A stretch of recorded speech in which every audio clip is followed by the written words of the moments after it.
Unusual pero hindi itinuring na suspicious. Yan ang isa sa mga puntong lumutang sa testimonya ng dalawang dating Land Bank branch managers kaugnay ng pag-encash ng mahigit kalahating bilyong pisong pondo ng Office of the Vice President at Department of Education. Sinabi ni Violeta Constantino, dating manager ng Land Bank Shaw Boulevard Branch, na apat na tseke na tig 125 million pesos ang in-encash para sa OVP. Umabot sa kabuuang 500 million pesos ang mga transaksyon. Ayon kay Constantino, si Gina Acosta na noon ay Special Disbursing Officer ng OVP ang nag-encash ng mga tseke. Ginawa ang mga transaksyon mula Disyembre 2022 hanggang Hulyo 2023. Iniharap din ng prosekusyon si Nenita Campuzano, dating manager naman ng Land Bank DepEd Branch. Ayon kay Campuzano, 3 tseke naman ang in-encash ni Edward Fajardo na noon ay Special Disbursing Officer ng DepEd. Umabot sa 112.5 million pesos ang kabuuan namang halaga ng mga tseke. Nangyari ang mga transaksyon noong si Vice President Sara Duterte pa ang kalihim ng edukasyon. Sa personal opinion namin sa bangko, parang syempre po, saan kaya gagamitin po yung cash na to? Sa 32 years nyo po sa banking industry, sa Land Bank, nakakita na po ba kayo ng ganyang kalaking amount na withdrawal ever before? First time po. Usually po kasi kaya naging unusual para sa akin kasi cash po siyang kinukuha. Sa other, naman po is, kumbaga nag-issue po sila ng mga cheque sa, yung disbursement po nila, by checks po, hindi po cash. Pero ang malaking tanong, ano ba talaga ang napatutunayan ng paglabas ng ganito kalaking halaga ng cash? At sa isang kasong tumatalakay sa umano'y misuse ng confidential funds, saan dapat sumunod ang prosekusyon mula rito? Para himayin ang legal na kahulugan ng mga testimonya at ang direksyon ng impeachment trial, kasama po natin si law professor at isang bayan co-convener, Attorney Howard Calleja. Magandang tanghali po sa inyo, Attorney Calleja. Salamat po sa oras. Magandang tanghali, Cheryl. Kamusta ka na? At hello sa ating mga kababayan at inyong tagapanood. Okay naman po at salamat po sa oras muli, Attorney. Attorney, unahin ko po natin itong salitang unusual. Sa legal na pananaw po, ano ba yung importansya ng pagpapatunay na hindi pangkaraniwan ang ganito kalaking encashment? Sapat ba ito para magtaas ng red flag o simula pa lamang ito ng mas mahabang evidentiary trail? Titingnan natin, no? Kasi ang nakakagulat dito, they used the word unusual. They did not use the word suspicious, no? Kasi under AMLA, dapat nilang rini-report ito as suspicious. Kaso nga, it appears, pati rin dun sa sagot ng mga testigo kahapon, yung mga nasa Land Bank, parang feeling nila unusual dahil nga ito ay cash, pero they seemed na parang mayroong itong hindi to them, no, hindi illegal to them, no. Although to me that is a legal conclusion na hindi nila, they are not competent to testify to kasi nga galing gobyerno ito. Pero kung titingnan natin, Cheryl, sila ay land bank, sila ay depository ng ating pera, kaya nga government institution yung dunadaanan ng mga government departments natin and offices, para nga sila dapat ang mag-safeguard. So dapat whether or not sa tingin nila ito ay unusual lamang at hindi suspicious, klaro naman, sinabi naman nila na 500,000 dapat rini-report nila as a covered transaction and as a suspicious transaction. Because nga, sabi nga nila unusual sa laki at cash pa. So tingin ko medyo may pagkukulang ng konti on that side. Pero alalahanin din natin, Cheryl, as part of the prosecution, sabi mo nga, saan papunta ang prosecution, na ano naman nila nakuha nila yung objective kasi ang objective lang naman for this part of the witness, yung kanilang testimony is that may pumasok na pera galing OVP at galing DepEd sa Land Bank at yung pera na yon sa Land Bank winidraw ng taga OVP at taga DepEd amounting to a total of 612,500,000 sa OVP, 112 sa Land Bank, sa DepEd at ito under the authority nga ng Vice President niya sa OVP at then Secretary ng DepEd na si Vice President Sara. So klaro po 'yon. May dumating, may na-receive at may receive at mayroong kinuha ang opisina ni VP Sara. So yun po ang i-establish ngayon. Kung saan po ginamit yan, kung yan po mali ang paggagamit, yan po siguro ang susunod na mga titingnan ng ating mga testigo na ihaharap ng prosecution. Attorney Calleja, nilinaw din na bagamat unusual yung transaction nga para sa mga testigo, hindi ito itinuturing na suspicious transaction. Kanina po may nabanggit kayo, ito gusto ko lang malaman yung gaano kahalaga yung distinction na yan, at sino ba talaga yung may kapangyarihang magdetermina kung ang isang transaksyon ay suspicious sa ilalim ng batas. Kasi sabi nyo, kung ginamit nila yung suspicious, dapat inireport nila ito sa AMLAC. So Tama ngayon, po. so because maybe hindi nila inireport sa AMLAC, kaya ang ginamit na lang na word ay unusual? Yun na nga ang nakakataka kasi nga parang inisip na ito in the regular course of business ng government agency which is the OVP in one case and in the other case sa DepEd.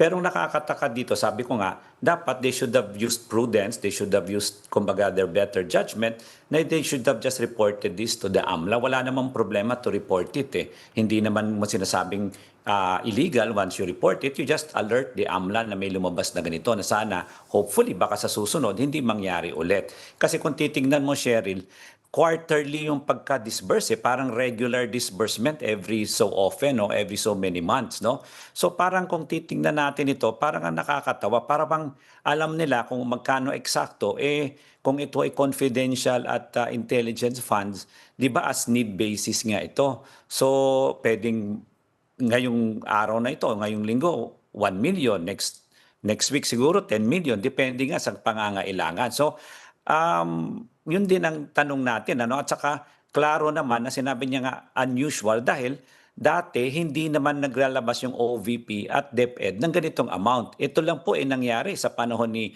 VP Sara or ni Secretary Sara nung siya ay DepEd Secretary at VP at the same time. So titingnan natin ano ba yung trend ng opisina na yan. So kaya dapat, sabi ko nga, they should have exercised better prudence, better judgment, na dapat since it was way beyond, more than 200 times or 2,000 times ata, hindi ko alam yung mathematics niyan, na of the 500,000 threshold, so dapat report nila as not only as a covered transaction, but a suspicious transaction already. Well, with that, na-discover natin na nangyayari ito, so yang parting yan magsilbing aral or paalala sa government.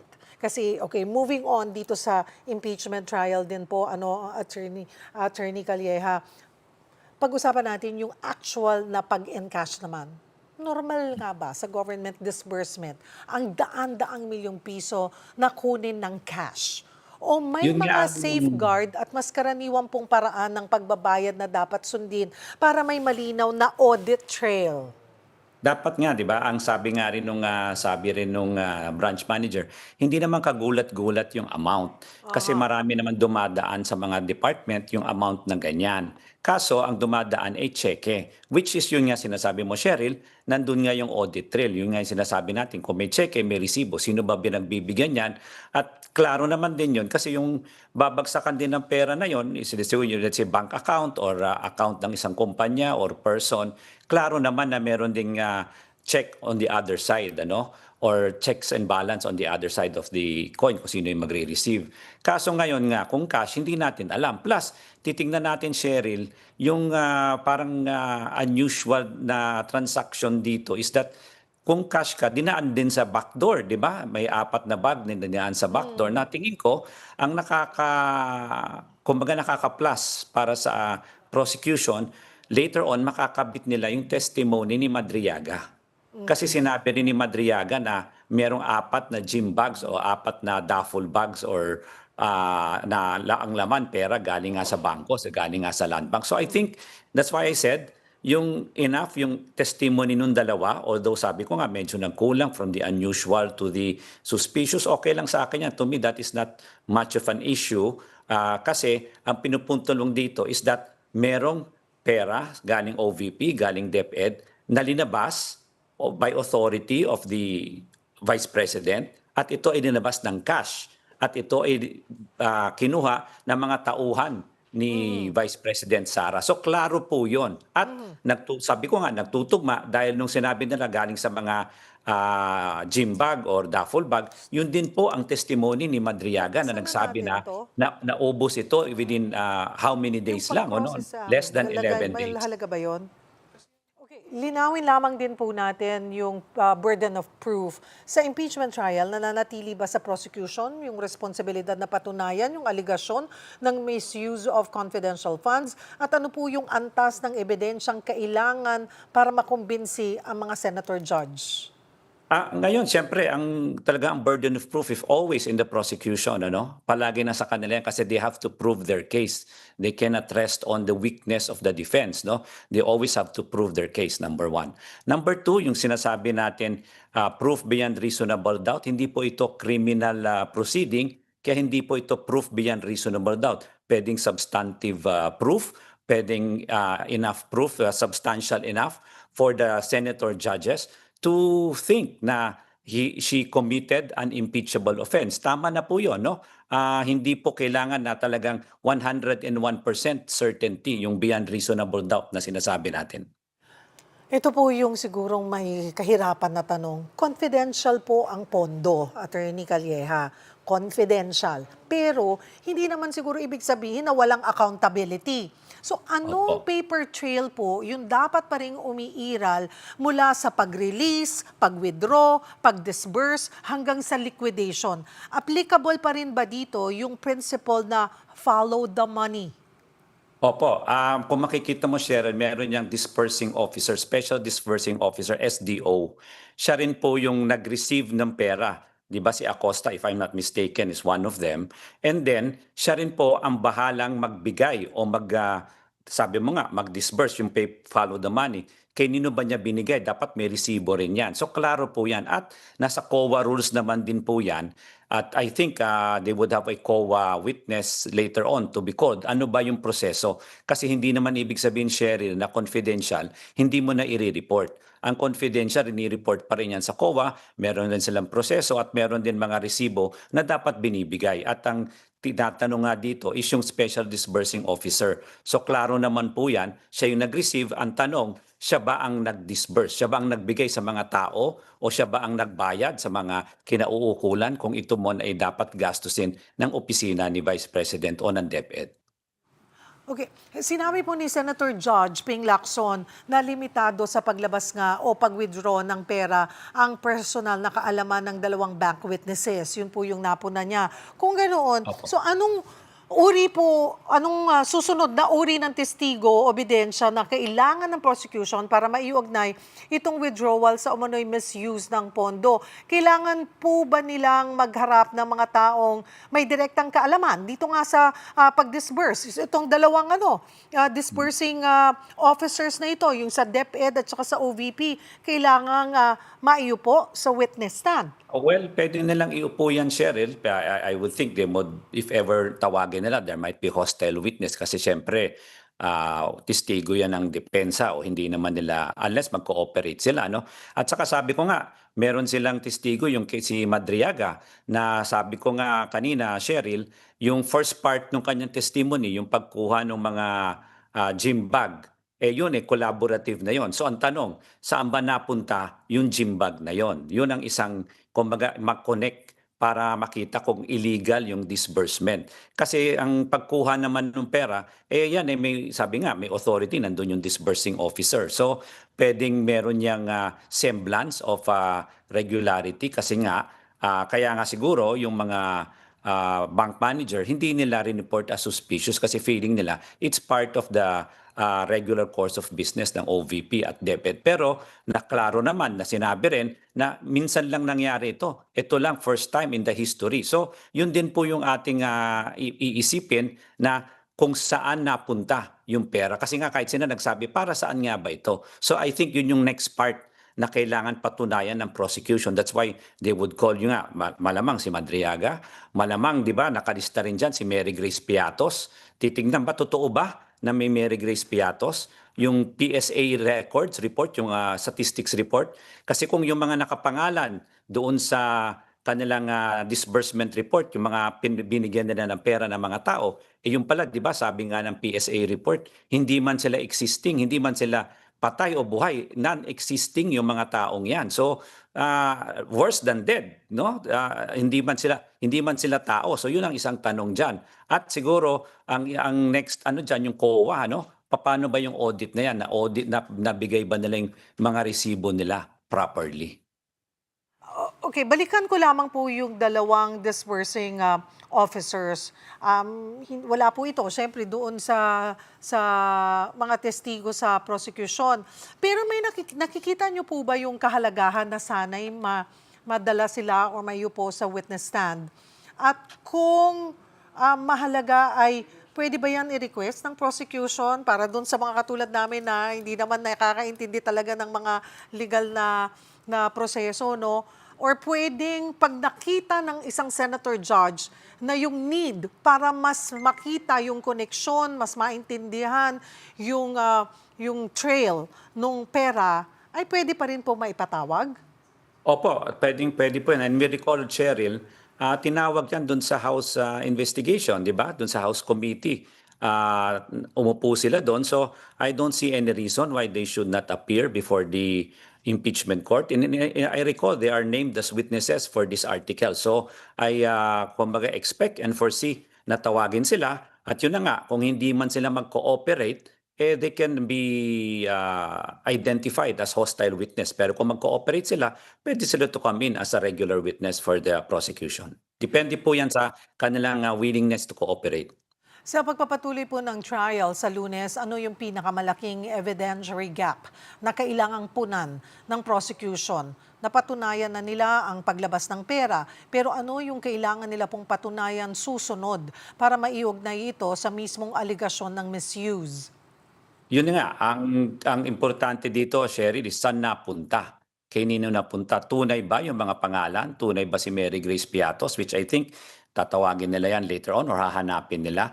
Tunay ba yung mga resibo na let's say yung libo-libong safe house na milyon-milyon, mas mahal pa sa Shangri-La Hotel or something. So yan po ang mga ikokonekta at yan po ang mga kanilang tatawagin. At sabi ko nga, very explosive si Madriaga kasi siya mismo alam po niya kung saan napunta at saan binigay at saan naubos itong perang ito. Sabi nga, within less than 11 days. So, yan po ang kailangan natin mga sundan. Pero siguro mahaba pa ito. It would take a couple of weeks kasi part by part po ito. Hindi po ito masasabi ng isang tao lang, Cheryl. So, kailangan i-connecta to ng ilang testigo one by one. Punta naman po tayo, Attorney Calleja, dito sa ethics complaint laban kay Senator Judge Pia Cayetano kaugnay ng inedit o spliced video ng pahayag po ni House Prosecutor Shel Diokno bilang isang Senator Judge.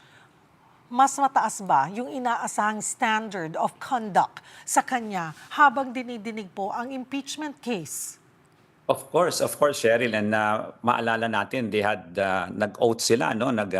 They gave an oath na they should be neutral, not biased.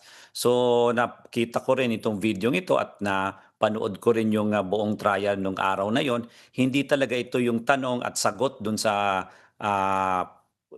sequence na yon. So klarong-klaro na kumbaga ito fake news o kumbaga ginawa para lang to show na hindi tama yung sagot where in truth and in fact klarong-klaro naman yung sagot at klarong-klaro yung pagkaka-defend ni Congressman Chel Jokno at maganda yung kanyang sagot. So I think ang klaro dito is that dapat maging neutral ang mga judge.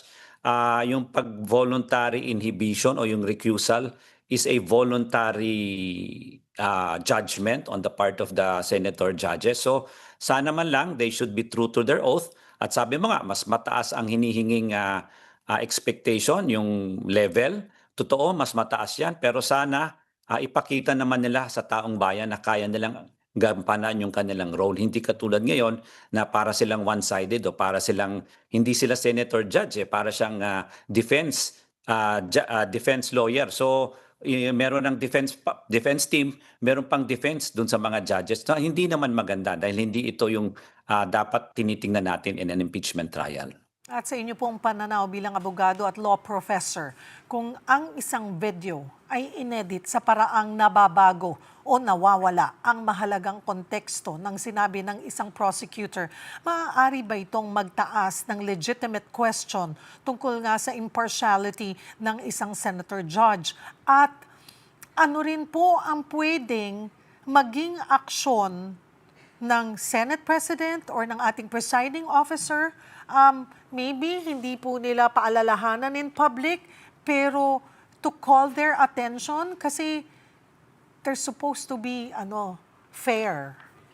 Yun na nga, I said they should uphold their oath. They should be neutral, they should be fair.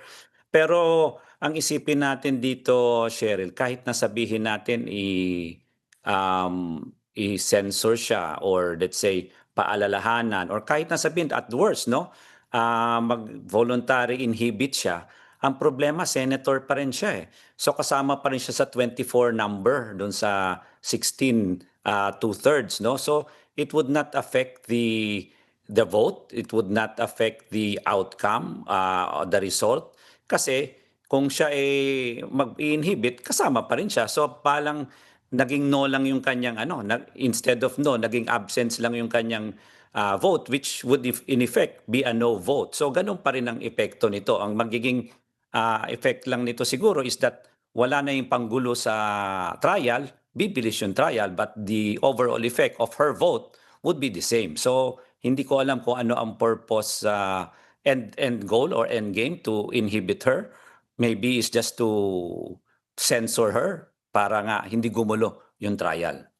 Paghuli po, attorney, habang papasok tayo dito nga sa mas technical na bahagi ng trial, mas marami ng bank records, liquidation documents at testimonya. Paano natin masisiguro na hindi mawawala po ang taong bayan sa usapan? Bakit mahalagang maintindihan ng ordinaryong Pilipino hindi lang kung saan napunta ang pera, kundi kung paano gumagana ang accountability sa paggamit ng confidential funds? Well, tingin ko tuloy-tuloy yung ating katulad nito papaalala sa ating kababayan, tuloy-tuloy yung ating pag-inform sa ating mga kababayan. And sana, like what I've always asked in previous interviews, that yung mga kababayan natin also have an open mind. Hindi dapat one-sided or one-track mind tayo, number one. Number two, mahaba pa ito, totoo. Pero ito talaga yung prosesong dadaanan natin at sana pakinggan nila mabuti yung mga dokumento at yung hindi masyadong technical. Siguro ang hingi ko lang sa presiding officer and sa ating mga senator judges is that let's not be too technical, but let's make sure that the truth and the evidence will come out para ito ay ma-appreciate ng ating taong bayan mismo. And I think there's also a motion or a move na itong mga dokumento na ito ay mapakita sa taong bayan at maging, let's say, available. Kung ito ay magawang paraan, malaking tulong po ito para sa edukasyon at para sa accountability at transparency na makita, hindi lang through video or through TV, pero makita talaga, pwede na lang examinin mismo yung dokumento. So kung pwedeng talagang i-open yung mga ebidensya, yung mga testimony and object evidence, mas maganda po yun para makita at ma-appreciate ng ating mga kababayan. Marami pong salamat sa inyong oras, Isang Bayan Convener, Attorney Howard Calleja.